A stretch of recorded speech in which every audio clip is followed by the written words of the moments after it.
Now let's welcome in another panel from our Newsmax TV newsroom, the host of Hardline, which you see weeknights here at 6 p.m. Eastern on Newsmax TV, Ed Berliner. From Newsmax Washington, we welcome in the former National Press Secretary for Dr. Ben Carson and Republican communication strategist Deana Bass. Also from Newsmax Washington, Newsmax chief political columnist and White House correspondent John Gizzi.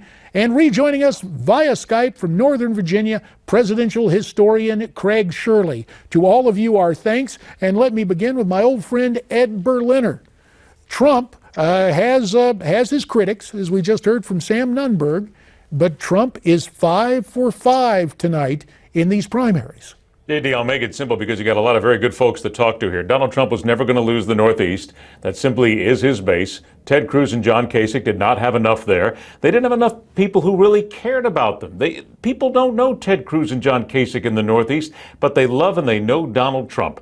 I also feel that many people have told us here on the Hardline earlier tonight, we had some voters called us and told us that they think that Cruz made a huge mistake in trying to create this relationship, if you will, with John Kasich. One voter even called us from Maryland and said, because he did that, I went in and pulled the lever for Donald Trump tonight.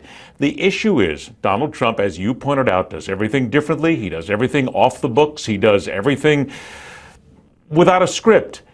You've got Cruz, Kasich, and everybody else. They're scripting it. They're still doing it the old-fashioned way. They haven't learned yet. They're not reaching the people with what they are doing right now. But I'm going to say this. Let's not forget a couple of things. Huge night for Trump. 54 unbound delegates in Pennsylvania. And I will say this, Indiana, Nebraska, Oregon, Washington State, I think they're all going to be pretty good chances for Ted Cruz to pull an upset there. And we will continue to watch it. Thanks for that assessment, Ed. Let me turn to Deana Bass, because Deana, you were on Dr. Ben Carson's campaign, and Dr. Ben has since thrown his support to Donald Trump. Like Donald Trump, Dr. Ben, an outsider, new to the political process, but you are a communications professional.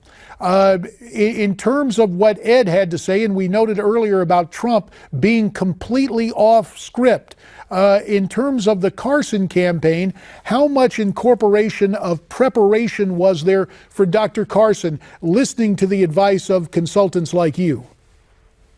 Well, you know, Dr. Carson definitely had people on his campaign who gave him counsel, but like Donald Trump, Dr. Carson was his own man, and he had strong convictions about things, and he said what he wanted to say and led his campaign the way he wanted to lead it. And I think that is the thing that certainly is attractive to people about Donald Trump. You can say what you want to about him, but the bottom line is that he has broken all the rules, but he continues to rise in the polls. He continues to have this level of support because people are really, and you know, I listened to your last segment, and I think that's absolutely, you made some very valid points about the great men and women who have been, you know, a part of the 17 or 18, however many candidates we had at one point. We've had some excellent candidates who are politicians, but even these candidates who have strong track records of standing up against the administration, of standing up against the party, even those candidates are not doing well because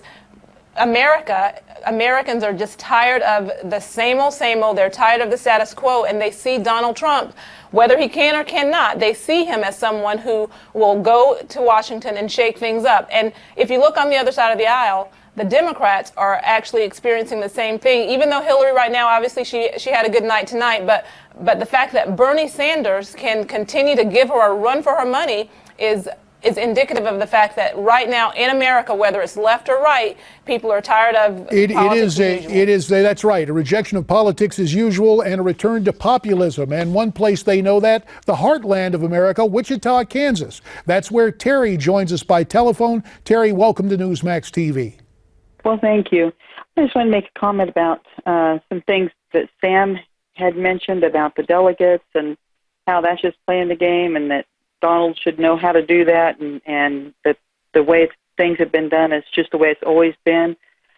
I'm very frustrated and really upset because I think most people can see through that there is a lot of things that are going on, like what happened in Colorado. That's not normal, where people's votes don't count really for anything. They're getting overruled by delegates and by the GOP party. And even this thing with Kasich and Cruz, I see there's something that's not right. And I Fair think enough. a lot of people, they see that, and then we're told, no, that's not the truth. Well, duly noted, Terry, and we appreciate it because you echo what we're hearing from so many parts of the country. Let me turn to John Gizzi. John, you heard Terry's reaction to what she perceived as going on in Colorado with the Republican status quo. What might she feel like in Pennsylvania, given the unique rules of Pennsylvania, where only 17 of those delegates will go to tonight's primary winner, Donald Trump? On the first ballot. I would just have to say, having covered Pennsylvania primaries for more than 30 years, it wouldn't bother me in the least. And frankly, having talked to a lot of Republican activists, including Trump supporters within the Keystone State, it wouldn't bother them either. This is the way the rules are. The primary is a beauty contest, and then people run for delegate in each of the congressional districts as individuals, and an informed voter should know who his delegate candidate supports. In 1980, George Bush decisively won the beauty contest, the presidential and there was a big primary, change, and what happened defeating in Ronald there. Reagan. You bet. Ronald Reagan won the delegates, And that was a however. reversal of 76. And with the minute that remains, Craig Shirley, you were there in 76. You told us earlier, and I want you to amplify it right now if you would, please. You were saying about Trump, if he gets close, he won't quite have it sewn up. Will this thing, in your mind, end up like 1976 and the Reagan-Ford set to? 30 seconds. Well, I think it's certainly the elements are all there, JD, for it to end up like that. It's certainly going to be the most dramatic convention in 76, the most watched convention since 76. And Cruz and Trump, or Cruz and Kasich are heavily invested now in this campaign, and the Republican establishment is heavily invested in this campaign. They're not going to pick up their ball and go home. They're going to fight Trump tooth and nail, which means, of course, Trump is going to have to fight tooth and nail to get the nomination. And it means we're going to a be show. here watching it every step of the way. Craig Shirley, we thank you. Also to Deana Bass, Ed Berliner, and John Gizzi, our thanks. And when we come back, we will have a news update and more as our coverage of America Votes